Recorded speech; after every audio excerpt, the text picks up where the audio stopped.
Big robots, mad scientists, alien creatures, big acid pits, a brooding, confused hero-type character in a dark, futuristic setting. Oh, let me guess, man. It's like that James Cameron Spider-Man movie that's coming out, right? Well, no, but you're close. It's the long-awaited BioForge from Origin, featuring you, the player, as a sort of Schwarzenegger-y, Bruce Willis-y kind of guy searching for his identity. So, okay, it's kind of like a metaphysical thing. I can dig that. I mean, who are we anyway, man? Well, nice thought, but no. The search is a bit more concrete than that.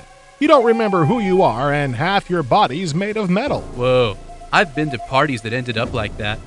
Bummer. That's it. I am sick of playing straight man. You tell them about the game. Oh, cool. Okay. Well, BioForge is really awesome, right? You see that guy? Well, that's who you are, man. And you run around, and there's lots of guys to beat up, and it looks really wicked.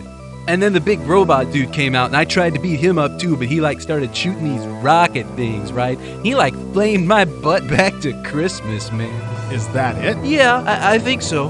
Wicked game, man. Good. My turn. While BioForge is a fine example of an action game, its real strength lies in... Oh, wait, man, I forgot the most gnarly part. Oh, by all means, do tell. Well, there's this blue guy, okay? And you beat him up too. But the thing is, he got his arm cut off in the laser bars of the jail or something, and you get to beat him up with his own arm, man. It was excellent. Okay, Kerouac, get away from the microphone.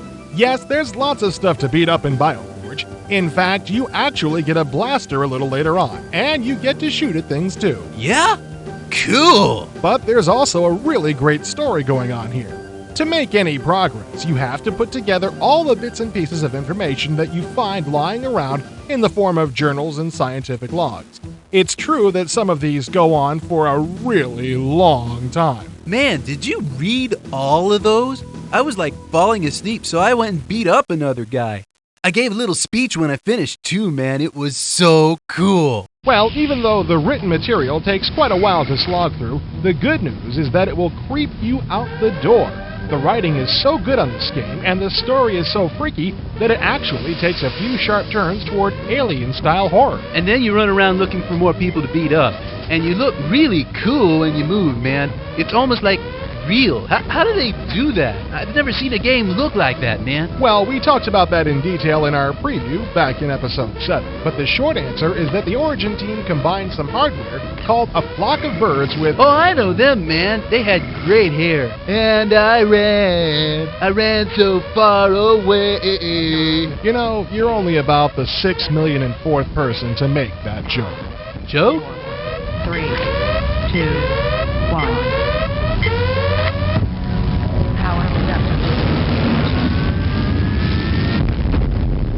Just forget it. Anyway, I'm sorry to say that even with the innovative motion system, the characters don't seem to completely mesh with their backgrounds.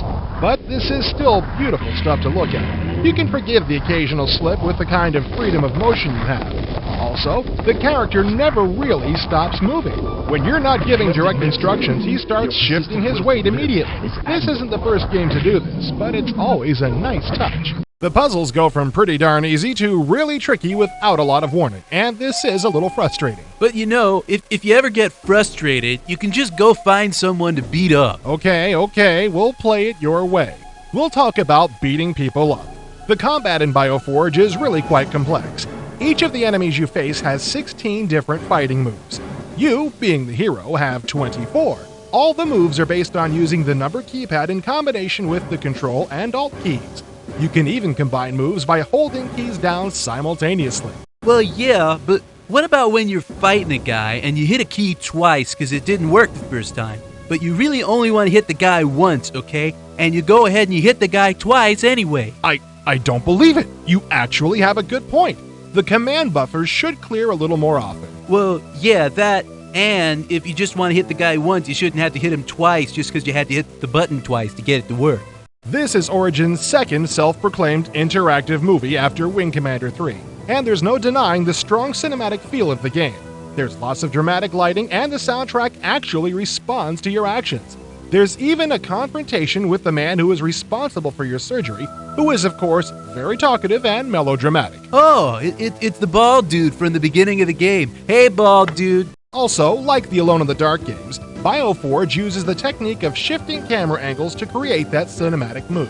Unfortunately, it also has the same problem as those games in that it is very possible to get yourself caught in a corner where you can't see what to do, and there's a bad guy who's kicking the ever-loving dandruff out of you. Yeah, if you could, change the channel yourself, it'd help. Change the channel? You mean the camera angle? Yeah, whatever, man. A product of Generation X, ladies and gentlemen. Let's give him a big hand.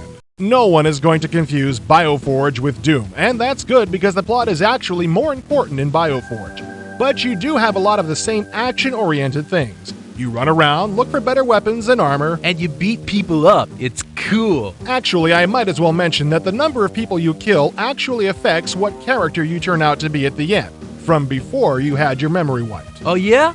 I was, killing everybody, man. Who would I turn out to be? Well, you'd probably be the psycho killer lunatic. Yeah? Cool.